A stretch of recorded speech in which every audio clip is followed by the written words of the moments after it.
Hello again, Petrolheads. Well, it's Petrolhead Pete here, obviously. And my apologies, I've not posted anything just recently, but unfortunately I have been unwell again. But hey, I'm back, I'm good, I'm ready to rock and roll. So, what have I been doing lately? Well, I've been doing lots. I've got a new website that I've been putting together. You're welcome to go and have a look at that. That's at petrolheadpete.com or petrolheadpete.co.uk. Either will get you there. There's some new stuff going on there, and there's some more stuff to come. There's a lot to come on there, actually. It's going to be really interesting. I'm hoping to get the YouTube channel up and running. I'm very, very busy. Looking for people's classic cars, exotic cars, custom cars, whatever. I'm looking for people who would like me to come and see them, sit down with them, do a little interview, video the car, and get that up onto the YouTube channel on the website as well, so that everyone can share your pride and joy. I know we all like to do that. And we just generally talk car stuff, you know, anything. If it's got an engine, let's have a chat about it. I even bring my own Petrolhead Pete cup, so we can sit down and chew the cud. But yeah, so what have I been doing? Well, just recently I went out to see a chap who I met literally just over a year ago. I was supposed to do an interview with him back then, but unfortunately it didn't happen. However, I have just done this interview with him. Now, he's a really, really nice chap, young chap. He's only in his 20s, but he's got a Mark 1 Bedford CF dormobile that he basically bought, needed a lot of doing up. So he's put a lot of hard work into it. He's done pretty much everything himself, with a little bit of help from some close friends. And he's making a really, really good job of this van. It really is looking amazing. I went to see him yesterday, and yeah, he really is making a good job. I've got a lot of time for this guy, a lot of respect. He does remind me of me when I was his age, to be honest. He's got very, very similar outlooks on life. But anyway, yeah, so this next bit is my interview with Harry. As I say, lovely, lovely lad. Now, up front, I've got to apologise. The recording of the sound is not brilliant. There was something wrong with my microphone. I don't know what it was. It's not done it before. It's not done it since. I did use it again afterwards when I got back here to do some work with it. For some reason, it just sound, from my voice on there, it just sounds awful. So I apologise up front. Unfortunately, I don't have time to redo the interview. So it is what it is. Please be a little bit patient with it. You can understand what I'm saying pretty much most of the time, but sometimes it does seem to distort out. It's not the recording levels or anything like that. I checked all that. They were all fine. I think it's either where I'd got my mic or something was just interfering with it. But have a look. If you like what you see, put the thumbs up, obviously. And as I say, if you've got a vehicle that you would like me to come and have a look at, have a little chat with you, do a bit of videoing, I don't care what it is. I don't care what it is. If it's your pride and joy, I'm happy to come and have a look at it. It can be a Trabant, and it could be an Arctic. I don't care. If it's what you like, it's what I like, and I'm pretty sure it's what the people out there would like as well. So anyway, here's the interview with Harry and his Bedford CF. Let me know what you think in the comments.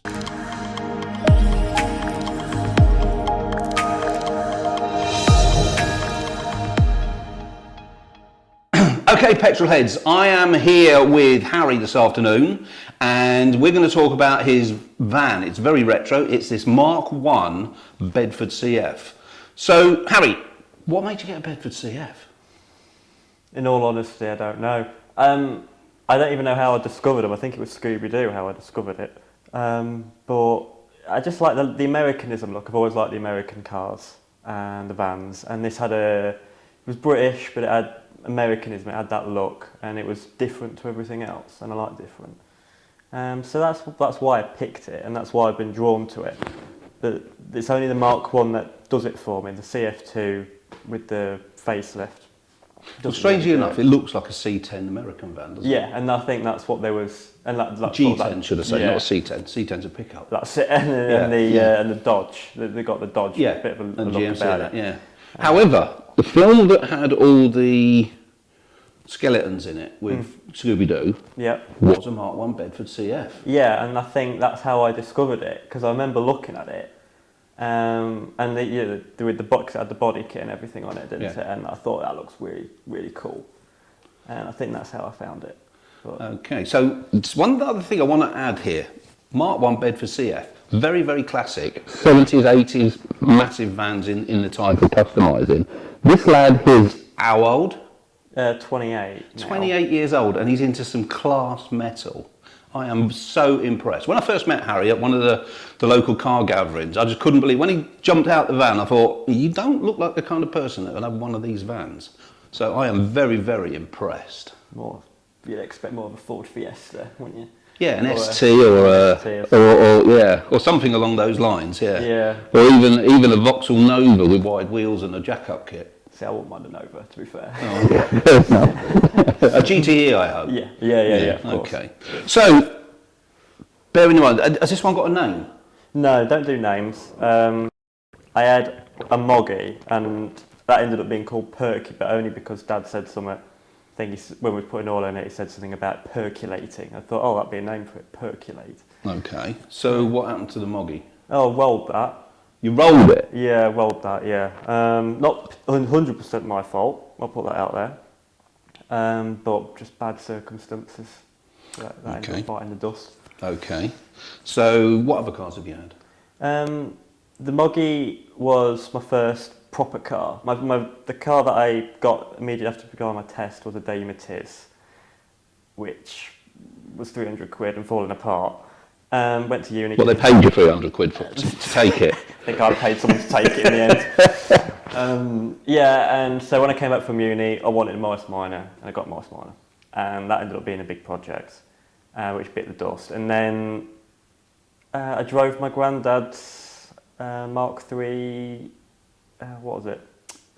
Not Cavalier. Ah, okay. For that was for a couple of years. A Mark III? Mark III. Okay, so what happened to that? It's still got it. Okay, yeah. Yeah, still got it, but failed its MOT on several bits. It needs a bit more work. So I think it deserves to be nice, but I just haven't had a chance to properly get into it. So this is the start of a collection, is it? I'd like to think not.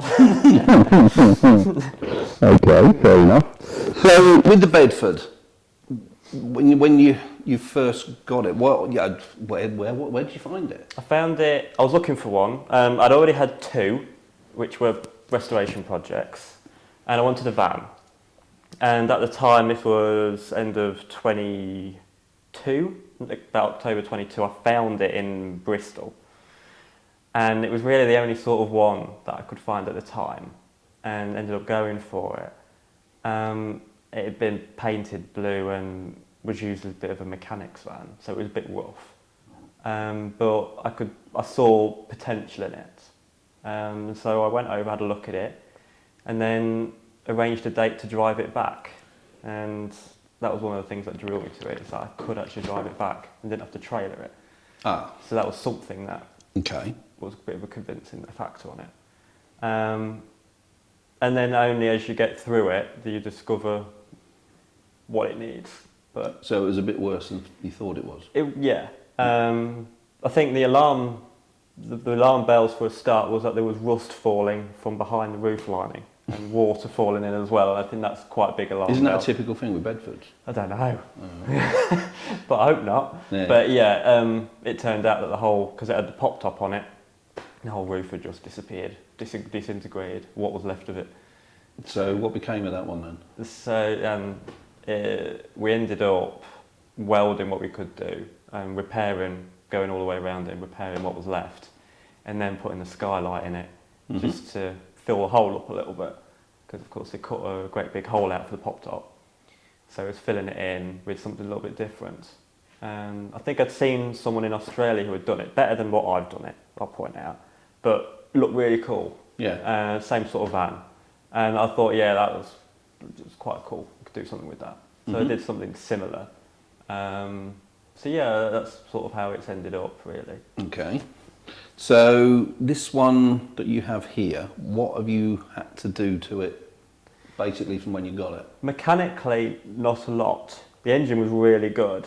For a slant, one of the best ones I've had. But you could see, after I had it a while, the rust, they hand painted it and the rust was sort of coming through. So I made it my mission that spring to sand it back, sand all the blue off and see what I was hiding.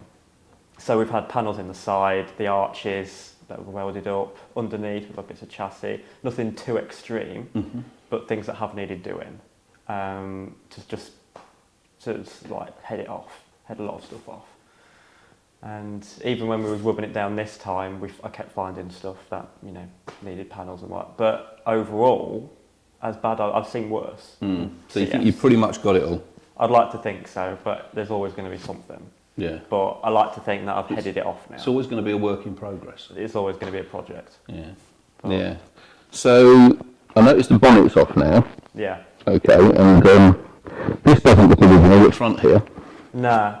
So because we talked about the Scooby-Doo van and the body kits. Yeah. They made that in Australia, the body kit, and they still sell them. But to get it over here was like 1,500 quid in shipping. It's true. After 500 quid or so of buying the kit. But they sold the arches without the front spoiler. Yeah, I noticed you got wide arches on it. Yes, we got the arches. There was about 300 quid. And then I think it ended up being like 200 quid to get it. So 500 quid all in all to get the arches over here. And after whacking the arches on, obviously, you need something out the front because of the way the arches are. And so, my mate Alan, he templated something out and got a bit of a spoiler going out the front. He's made a good job of it. It all sort of, now it all seams in and it all blends in. It does look good, mate. It does look good. So I like the way you've blacked this in as well. You made a really good job of that. Yeah, I've seen so many Bedfords where they've done the same colour or chrome the whole grille and it just doesn't look right. So I think it has to be like that. It doesn't matter what colour, but I think black really offsets white. Yeah. I don't know if the camera's picking this up, but there's a Chinook helicopter going over. That's what you can hear at the moment. So we get a lot of that around here. I meant to say, Harry's Bedford is in a very secret location just off the A52 in Leverton. Oh, he's gone now. That's good. So what's next? So I've been quite extreme with what I've taken on this year. Usually I do a bit every winter, but I thought, sod it, I want to get it done. So we've done for the respray on it and completely gutted the interior of what was original. So now I'm right in thinking you've resprayed this yourself? Yeah, so I've resprayed it myself. This is the first one I've done. A lot of learning's taken place. It's pretty damn good. I've had a look round and I am a paint sprayer, so it is good. You need any paint spraying doing, okay? Harry's your man, okay? It's got its own spray booth, look. It's got the works. Come and find him. Just for this. So everything's white. Is it staying all white? It is. There's been a lot of people along the way that have said, why are you doing it white? Do a purple or flames on the front or something. But I just think they look so good. Yeah, not white. Flames. No. Do not do flames. No. Flames are awful.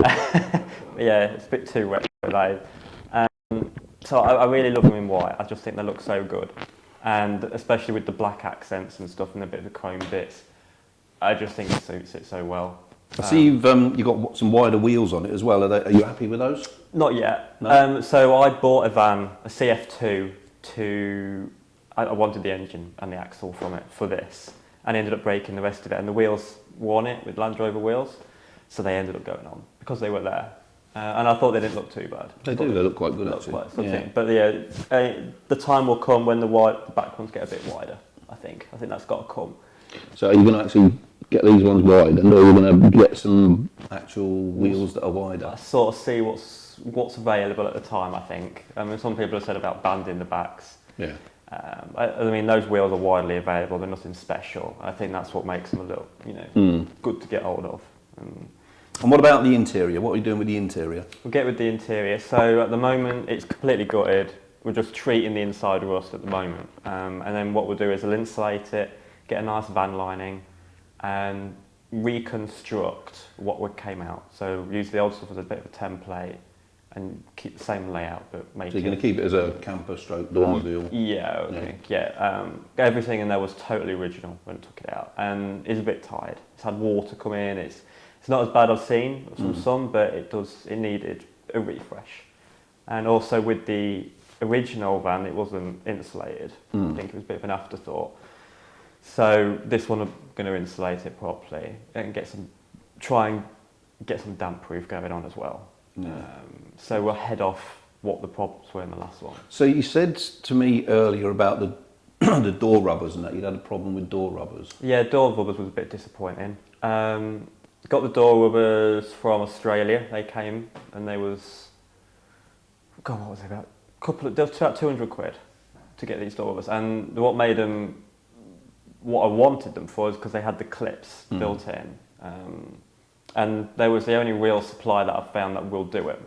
I contacted some British ones to see if they would remake, even in big batches, and they wasn't really interested. So these ones came, but when I got them on, the doors didn't shut. Oh. And when I got in contact with them, they did say they had a manufacturing error and they was a bit thicker than normal. So they did say though that they could either do a refund or send some more out. So I say, well, I can make do and make something work, and I'll get some. If they do get some new ones, that'd be great. So if you know of anywhere in the UK that can supply door rubbers for a Bedford CF Mark 1, please get in touch, and then I can pass your details on to Harry, and I'm sure a deal can be done. So is there any other bits and pieces you're looking for to get it complete? There are. I've got the old bonnet that's going to go back on.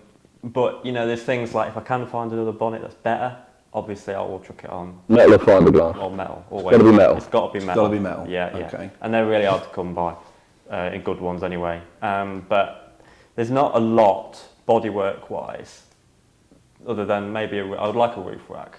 A roof, yeah. Yeah, I'd like the full long roof rack. And I don't know whether it would suit it or not, but it would be something that I know back in the 80s when people were customising CFs, they were using the racks off hearses.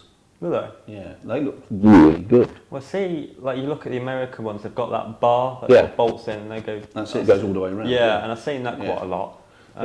But for the life of me, couldn't find one. Really? So you need someone that's breaking a hearse up then? Yeah. Because when I was, how old would I be? 13, 14, a friend of mine, I say was a friend, somebody I knew down in Sheerness had a Bedford CF, and some of you might know the van from the day, it's called Odessa. Really sad how that one ended up, unfortunately. It ended up dumped at the back of a farm and just rotted out. But at the time, an amazing van. I can't remember the guy's name that owned it, but I'll get back to you on that. But amazing van. This one being in white, because Odessa was originally white as well. This one being in white is just so, it just brings back all the memories. It's such just floods it back. And I used to go around on weekends to see if it was parked up outside the guy's house, just so I could have a look at it and look at the mural on the side of it and all that. And it was a brilliant van. And this one, with the work that Harry has done on it, it's going to be a close contender. It's good, really, really, really good. But yeah, so people that have helped you out. Yeah, I've got two close friends who have helped along the way. With the painting, it was mostly advice and a little bit of like show and tell at the same time. And they, they've been close by and had ideas and all sorts of things for it. Without the help, I don't think I'll get on as well as I have done. So do you want to name and shame them? Well, I've got Alan, who's a bit of a hot rodder, old geezer. And then my mate, other Chaz, who's done a lot of car body in the past, and quality painter, and body work. And they've helped me a lot. That's good. Along the way. It's nice when you can get a bit of help, especially when you're first starting out doing these things. Yeah, but it points with the. And I've even went online and I've had a lot of advice online. I haven't posted anything, but there's plenty to read. Forums are full of people and what they've done. And YouTube's a brilliant place. Yeah.